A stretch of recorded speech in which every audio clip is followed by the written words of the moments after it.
पहला दोस्तों हमारा पॉइंट है त्रिकोणमिति क्या है, दूसरा पॉइंट है त्रिकोणमिति शब्द का अर्थ क्या है, तीसरा पॉइंट है त्रिकोणमिति पर सर्वप्रथम किन किन दोषों ने कार्य किया, चौथा पॉइंट है त्रिकोणमिति की उत्पत्ति क्यों की गई, और पांचवा पॉइंट है त्रिकोणमिति की खोज किसने की। ठीक, अगर दोस्तों कोई भी पॉइंट आपको नहीं पता है तो आप लोग इस वीडियो को मिस ना कीजिएगा और इस वीडियो को पूरा देख लीजिएगा। 2-3 मिनट की वीडियो होगी, अगर इतना जानकारी महत्वपूर्ण मिल रही है तो आपको देख लेना चाहिए। ठीक, तो आप लोग देख लीजिएगा। ठीक, चलिए फिर हम लोग स्टार्ट करते हैं भैया। पहला हमारा दोस्तों महत्वपूर्ण पॉइंट है, लिखा हुआ है त्रिकोणमिति क्या है। अगर आपसे कोई व्यक्ति पूछ ले कि त्रिकोणमिति क्या है तो आपको बताना क्या है, आपको बताना है कि त्रिकोणमिति गणित की वह शाखा है जिसमें त्रिभुज और त्रिभुज से बने बहुभुज का अध्ययन किया जाता है। ठीक, आपको क्या बताना है मेरे दोस्तों कि त्रिकोणमिति गणित की वह शाखा है जिसमें त्रिभुज और त्रिभुज से बने बहुभुज का अध्ययन किया जाता है। ठीक, अब दोस्तों हमारा दूसरा पॉइंट है त्रिकोणमिति शब्द का अर्थ क्या है। ठीक, तो दोस्तों सबसे पहले आपको बताना है कि त्रिकोणमिति 3 शब्दों से मिलकर बना है। ठीक, तो यहाँ पर हम लोग समझेंगे कि कैसे 3 शब्दों से मिलकर बना है त्रिकोणमिति। जैसे यहाँ पर त्रिकोणमिति लिखा हुआ है। ठीक, त्रिकोणमिति, ये त्रिकोणमिति लिखा हुआ है। ठीक, तो दोस्तों जो त्रिकोणमिति है ये 3 शब्दों से मिलकर बना है। पहला मेरे दोस्तों शब्द है त्रि, और दूसरा शब्द है कोण, और तीसरा शब्द है मिति। अगर दोस्तों इन तीनों शब्दों को हम मिला दें तो हमारा क्या बनेगा, त्रिकोणमिति बन जाएगा। ठीक, दोस्तों इन तीनों शब्दों का अर्थ अलग अलग होता है। ठीक, त्रि का अर्थ होता है दोस्तों 3, और कोण का अर्थ होता है कोण, कोण का अर्थ कोण ही होता है। ठीक, और मिति का अर्थ होता है माप। यानी मेरे दोस्तों जहां पर 3 कोणों की माप की जाए वह क्या कहलाएगा, त्रिकोणमिति कहलाएगा। ठीक, अगर मेरे दोस्तों कोई व्यक्ति आपसे पूछ ले कि त्रिकोणमिति शब्द का अर्थ क्या है तो आपको क्या बताना कि त्रिकोणमिति 3 शब्दों से मिलकर बना है। पहला शब्द है त्रि, दूसरा शब्द है कोण, और तीसरा शब्द है मिति।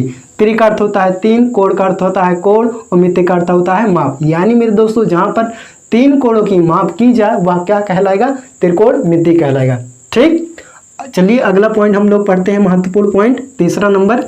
यहाँ पर लिखा हुआ है प्रश्न, त्रिकोणमिति पर सर्वप्रथम किन किन दोषों ने कार्य किया। काफ़ी ज़्यादा महत्वपूर्ण है भैया, पूछा जाता है, एग्जामिनर जरूर पूछता है आपसे। आप तो भैया इसका जवाब होगा त्रिकोणमिति पर सर्वप्रथम 2 देशों ने कार्य किया। ठीक, पहला मेरे दोस्तों जो हमारा जो देश था, पहला था बेबीलोन। क्या था, बेबीलोन था। ठीक, और दोस्तों जो हमारा जो दूसरा देश था वो क्या था, वो था मिस्र।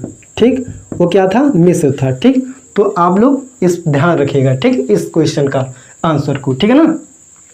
अब हमारा अगला महत्वपूर्ण पॉइंट है त्रिकोणमिति की उत्पत्ति क्यों की गई। भैया काफ़ी ज़्यादा इंपॉर्टेंट है, एग्जामिनर तो 100% आपसे पूछता है कि त्रिकोणमिति की उत्पत्ति क्यों की गई। ठीक, तो दोस्तों हम लोग इस प्रश्न का जवाब बिल्कुल हम लोग शानदार तरीके से सीखेंगे।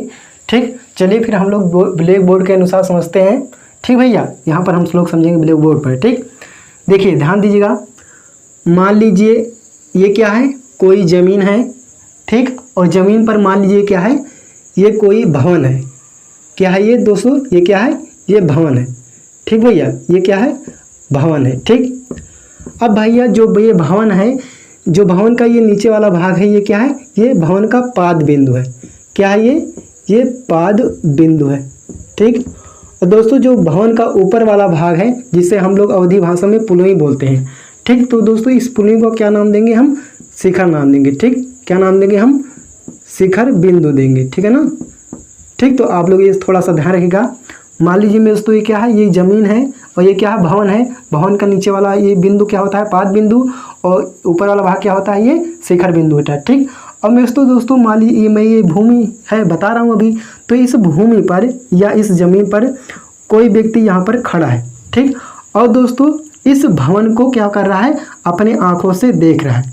ठीक, या इस शिखर को अपने आँखों से देख रहा है। अगर मेरे दोस्तों इस व्यक्ति से कहा जाए कि भवन की ऊंचाई ज्ञात कीजिए या भवन का शीर्ष बिंदु ज्ञात कीजिए, तो दोस्तों क्या यह व्यक्ति भवन का या भवन की ऊंचाई का शीर्ष बिंदु ज्ञात कर पाएगा, नहीं ज्ञात कर पाएगा ना। तो दोस्तों इसी प्रकार की ऊंचाई को ज्ञात करने के लिए वैज्ञानिकों ने त्रिकोणमिति की उत्पत्ति की। ठीक है ना दोस्तों, आप लोग ध्यान रखिएगा। यानी में दोस्तों कोई भी ऊंची वस्तु है उसकी ऊंचाई ज्ञात करने के लिए वैज्ञानिकों ने किसकी खोज की? त्रिकोणमिति की खोज की, जिससे दोस्तों त्रिकोणमिति का उदय हुआ। ठीक, इतना आपको बता देना है। ठीक, अब मेरे दोस्तों हमारा अगला क्वेश्चन उठता है, बहुत महत्वपूर्ण क्वेश्चन है कि त्रिकोणमिति की खोज किसने की? ठीक भैया, बहुत महत्वपूर्ण है ये भी क्वेश्चन।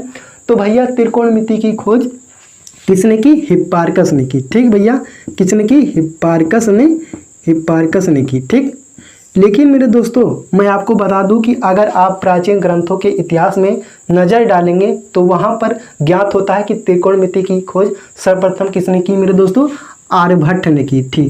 किसने की थी दोस्तों? आर्यभट्ट ने की थी। ठीक, क्योंकि मेरे दोस्तों उसने एक ग्रंथ आर्यभट्टिका ऐसे कुछ नाम से है, तो उसमें सबसे पहले उन्होंने अपने ग्रंथों में साइन, क्वास और टैन थीटा का प्रयोग किया, जिससे दोस्तों कहा जाता है प्राचीन ग्रंथों में कि सबसे पहले त्रिकोणमिति की खोज आर्यभट्ट ने की। ठीक, तो आप इस प्रकार से बता दीजिएगा। ठीक है ना दोस्तों। तो दोस्तों उम्मीद करता हूँ कि आज का यह वीडियो आप लोगों को काफ़ी ज़्यादा समझ में आया होगा, कुछ सीख मिली है, कुछ जानकारी मिली है मेरे दोस्तों। और हाँ दोस्तों, अगर यह वीडियो आपके लिए काम का लगा होगा तो इस वीडियो को लाइक कीजिएगा और अपने दोस्तों के साथ शेयर कीजिएगा। और ज़्यादा वीडियो पसंद आई हो तो चैनल को ज़रूर सब्सक्राइब कीजिएगा, क्योंकि दोस्तों आगे भी इसी प्रकार से आपको महत्वपूर्ण पॉइंट पढ़ाया जाएगा। ठीक है दोस्तों, चलिए फिर मिलते हैं किसी अन्य वीडियो में, तब तक के लिए जय हिंद, जय भारत।